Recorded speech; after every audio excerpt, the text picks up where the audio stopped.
Hey guys, if you're new to the channel, it's Nick with P&H Lawn Care in East Tennessee, a solo operator. And if you're not new to the channel, Nick, where you been? Well, last week, bone dry.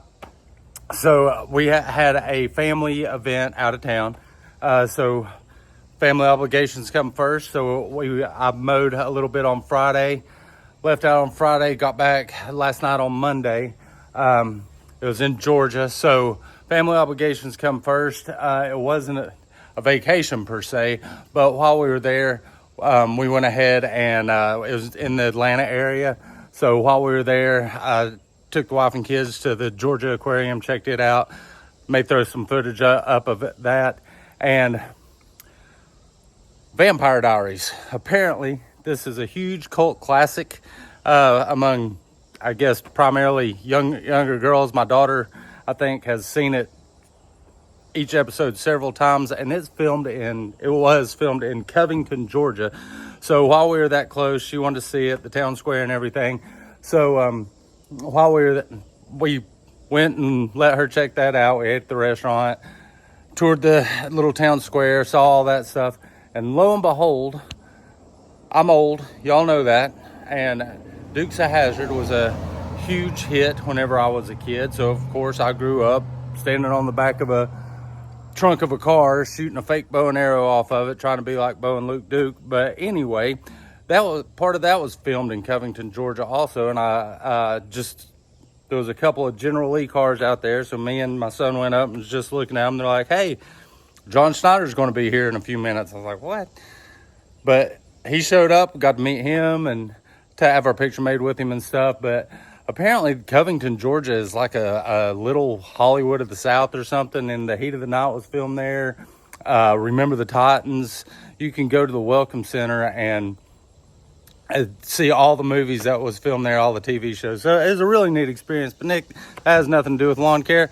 I realized that. I was just telling y'all where I've been. So let me get to the other thing real quick.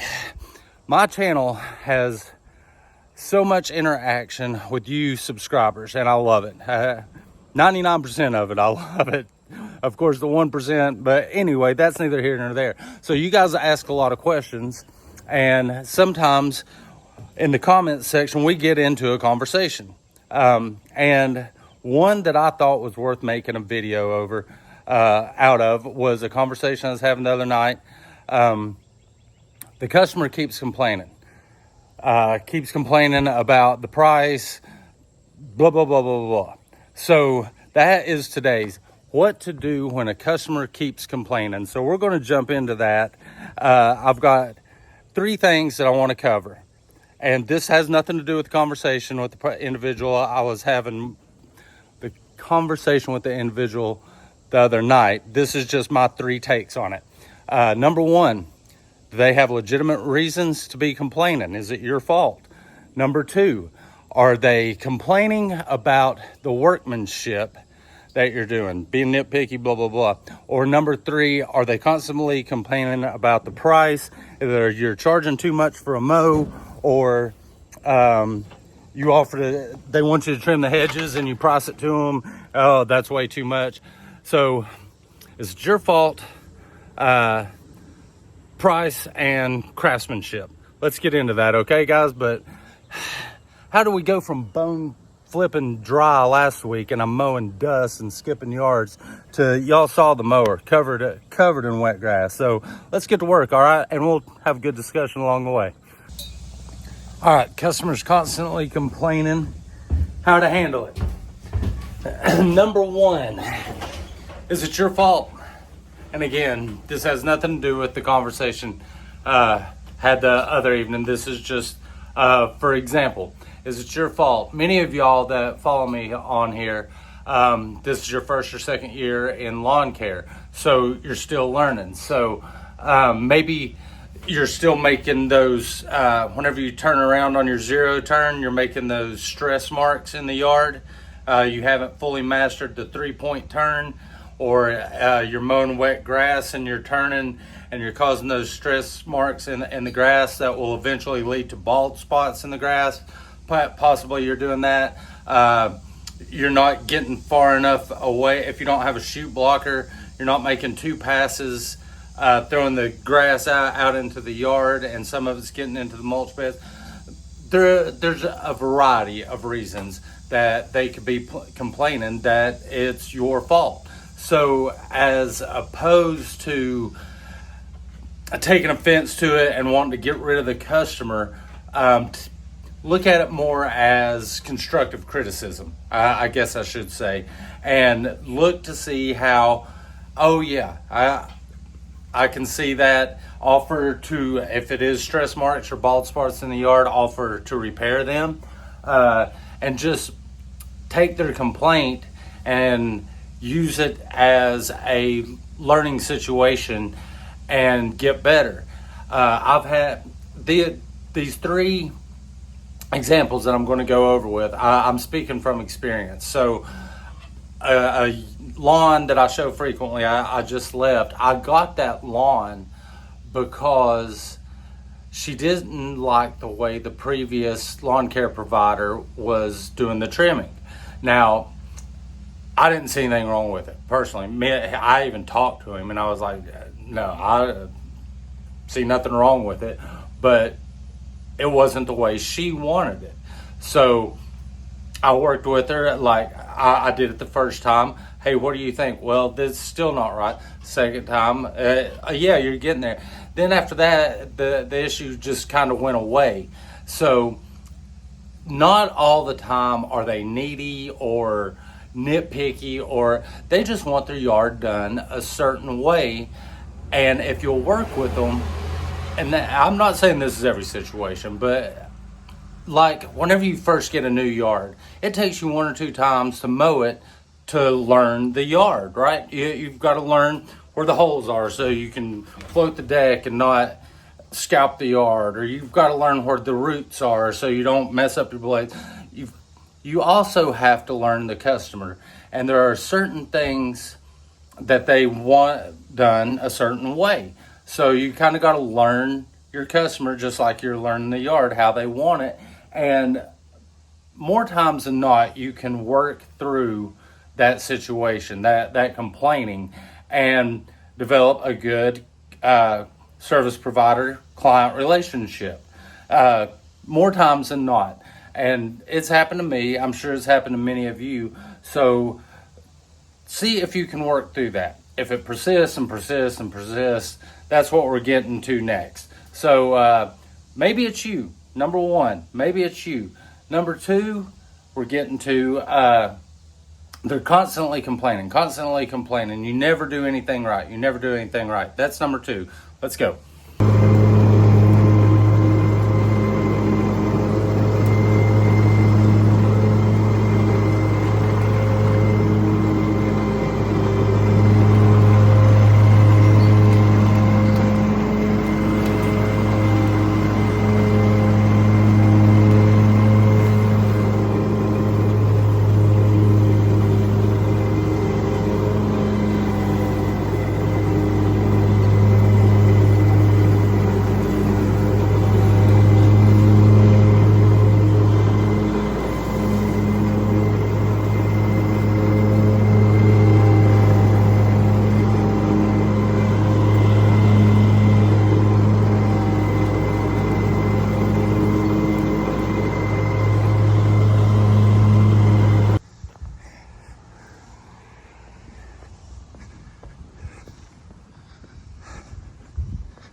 All right, part two. Part one, maybe it's you. Part two, maybe it's them. Guys, part two, if you have a constant complainer. Guys, if you've never paid attention to anything I've ever said in these videos, pay attention to this one.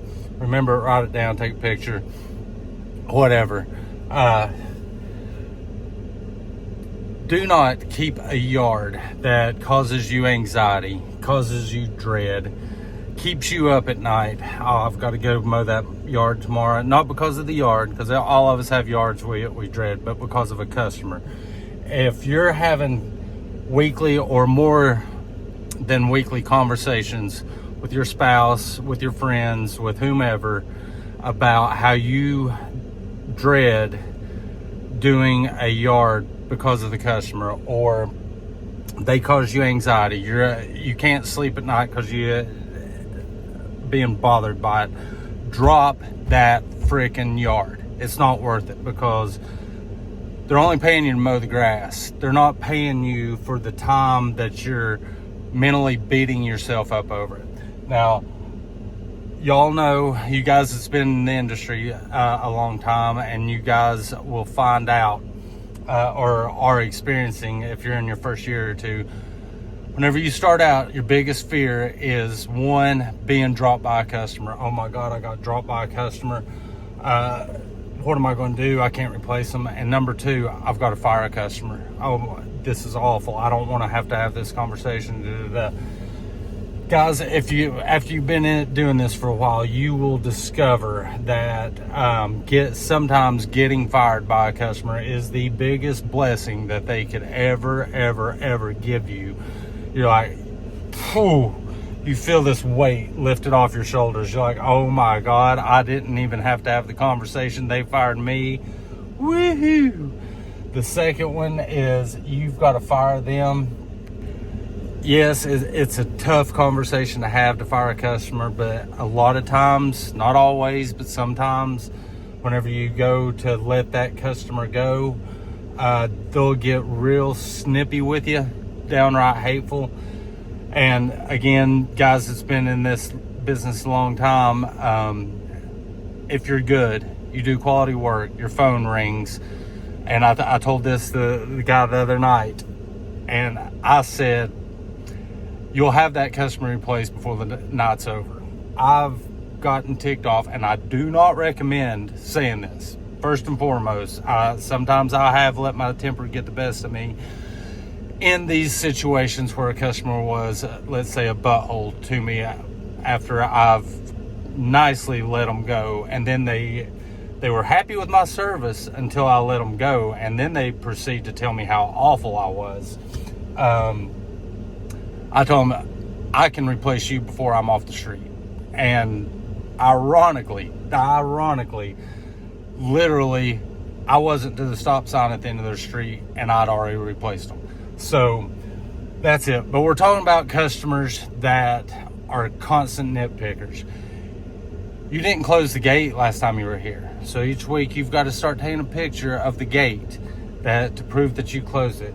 You didn't blow out my drain pipe in my driveway, so whenever it came that big rain the other night, the water backed up and went in my basement. So every week you've got to take a picture of that drain pipe to prove that you blew it out. Remember those two instances that I showed you, or I just said, because at the end of the video, watch for it, okay? Just, if you end up fast forwarding through the video, just fast forward to that part, okay? You didn't clean off the mailbox post. Yes, you didn't clean off the mailbox post whenever you mowed. Why do I need, there's no grass on it. Why do I need to wipe it down? I didn't do it. If I do something, yes, clean it up. You break something, fix it. You tear something up, you let them know you offer to. But anyway, so you didn't close the gates, you didn't blow out this, you didn't do that, you didn't do that. Guys, if you are constantly getting complaints about your work, do something like this. Offer them, let's put it to them like this. I'd like to apologize, but it would appear that the services I'm providing are not meeting your expectations, and I apologize for that. So at this time, I would like to give you the opportunity to find another lawn care provider. I don't feel as though I'm meeting your expectations, and I think it's a good time to part ways. Something to that effect, to where it kind of takes it off of them and puts it on you, even though it's them that's complaining all the time, but it kind of puts the blame on you. Even though you don't want to do that, that's a gracious way to bow out and allow them the opportunity to go find another lawn care provider. It gets you out of it. But this is what I want to say about that. I will be willing to bet you that these constant complainers that you have, 8 out of 10 times that you give them this spiel, I apologize, I'm not meeting up to your expectations. I think now would be a good time for you to provide another provider. You would not believe how many compliments they are about to give you. You're leaving me? You're going to drop me? What? No, you do a great job. I don't know. I can't find anybody else. You're here every week. You do a great job. But you can't drop me. I may regret saying this, but they think that you need them more than they need you. Guys, if you are showing up every week, you're providing an excellent service, you're communicating with them well, all this, and they still aren't happy. There are so many people out there that go, I can't even get anybody to call me back. They mowed twice and I haven't seen them again. This, that, and other. So 8 out of 10 times, I bet if you give them that spiel that you're going to drop them, their attitude goes whoop, because they know they can't go out and find somebody in a week that's going to be there every week the way you have been for the past 6 months. They can't do it. And then all of a sudden, they are the nicest person you ever met, full of compliments and all that. And if they're not, let them go. Because you don't need the headache. Guys, I know letting a customer go is hard, but sometimes it's better for this up here and everything else. So, number 2, they're constantly complaining how to take care of it. Offer them a way out to find a new provider. Last one, you're always too high. Yeah, you're charging me too much to cut my yard, and then they want you to trim their hedges. Okay, it'll be $250, darn number out there, to trim my hedges. What? That is ridiculous. Gotta go work. Let's get to number 3 and we'll close it out. All right, guys? All right. I'm on probably my last 2. Y'all can see the overgrowth on this. And this is the one with the ditch, if y'all follow me before. This yard is deceivingly big. You may not seem it, but it is. So I got to do this ditch line, weed eat everything. So anyway, story time. Number 3, your prices are too high. Customer keeps complaining that your your customer keeps complaining that your prices are too high. First is because you charge too much to mow the yard. First is because the work you do, or they want you to do, you're charging too much. So, true story. 2 or 3 years ago, I got a customer, and I'm going back here at school by the creek. Might be some copperheads down here, but I'm gonna get outside while I tell y'all this story real quick.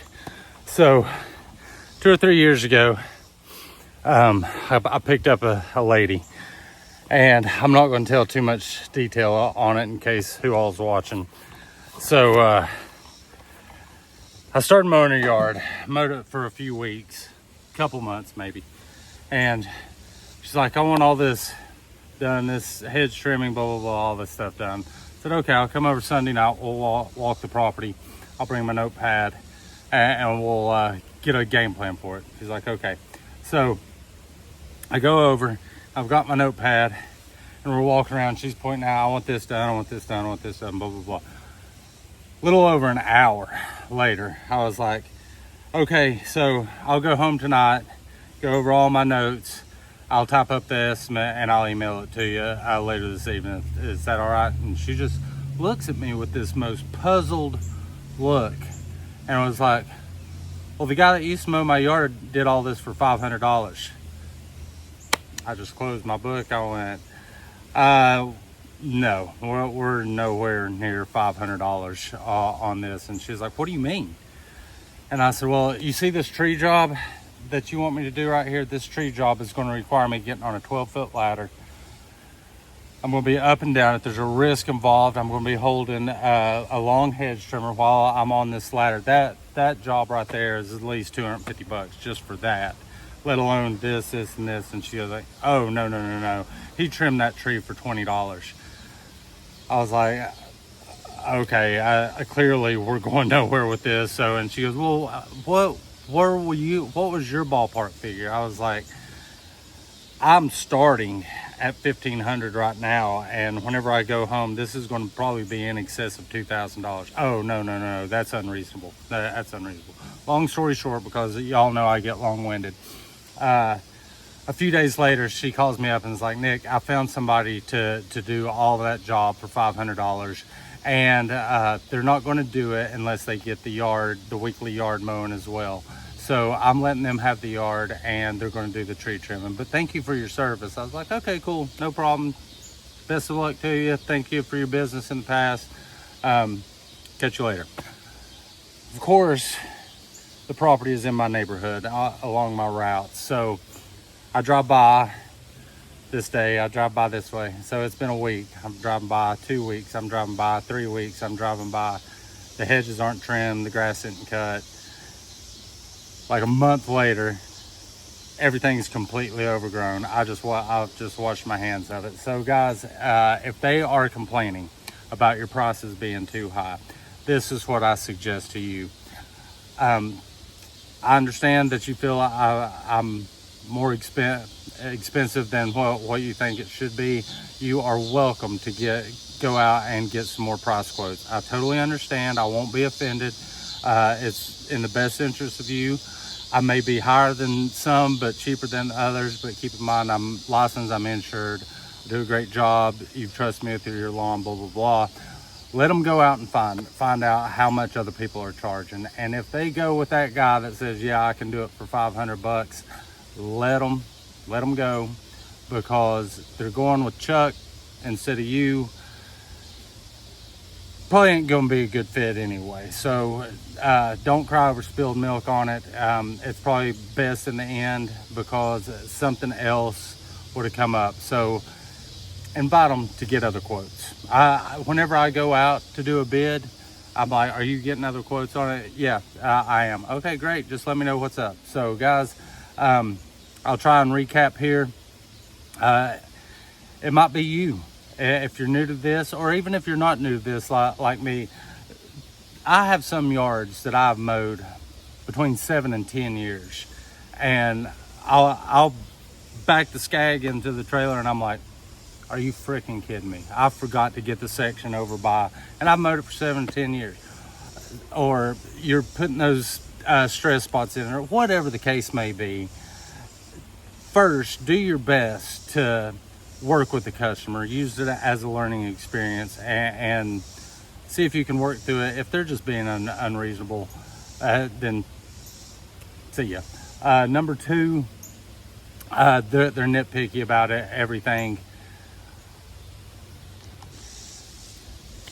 Just offer them a way out that's where you can bow out gracefully and not look unprofessional, and put it on you, and kind of give them the upper hand. It's kind of like the breakup scenario that you've heard in Seinfeld or Friends or whatever. It's not you, it's me type deal. Like George Costanza, I think, went, I'm the king of it's not you, it's me. You can't do that, duh. Anyway, and the third one, the prices. Don't negotiate your prices. Just don't, because if you say, oh, you say 500 and they say 300, and you go, okay, I'll meet you in the middle at 4, there's going to be another instance come up, and they're going to negotiate with you on that. So don't negotiate your prices. Strongly advise against that. So I'm going to go ahead and say it now, but remember, I said you aren't closing the gate. Take a picture. Not blowing out the drain pipe. Take a picture each week to prove that you did.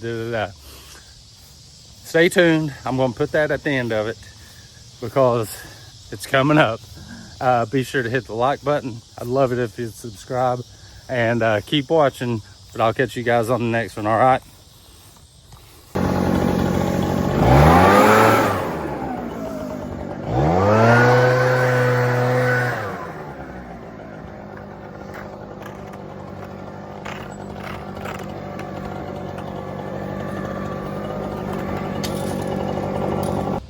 Everybody's got one, guys. Don't feel bad. That one's mine.